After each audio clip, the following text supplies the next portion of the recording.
ఇది heat stroke అనేది అధిక ఎండలో మనం ఎక్కువసేపు ఉండటం వల్ల ఈ బాడీ టెంపరేచర్స్ బాగా పెరిగే పరిస్థితులనే మనం హీట్ స్ట్రోక్ అని అంటాం. సో, నార్మల్‌గా మన బాడీ టెంపరేచర్ చూసినట్లయితే అది 37 డిగ్రీస్ సెల్సియస్ లేదంటే 98.4 డిగ్రీస్ ఫారెన్‌హీట్ ఉంటుంది నార్మల్‌గా. సో, ఈ ఎండాకాలం వచ్చే ఈ వేసవి కాలంలో ఎండలు ఎక్కువగా ఉంటాయి.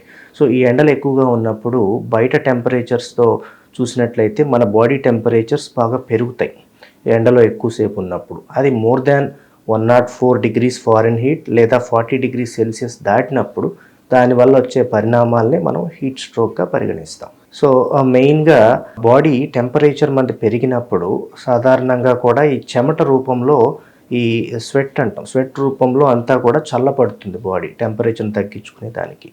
సో, బాడీ మెకానిజం అనేది ఒకటుంటుంది.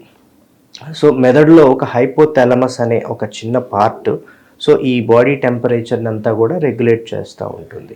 సో, ఈ ఎండాకాలం బాగా ఎండకి ఎక్కువ ఎక్స్‌పోజ్ అయినప్పుడు ఏం జరుగుతుందంటే, ఈ బాడీ టెంపరేచర్ రెగ్యులేషన్ మెకానిజం అనేది, ఈ వ్యవస్థ అనేది దెబ్బతింటుంది.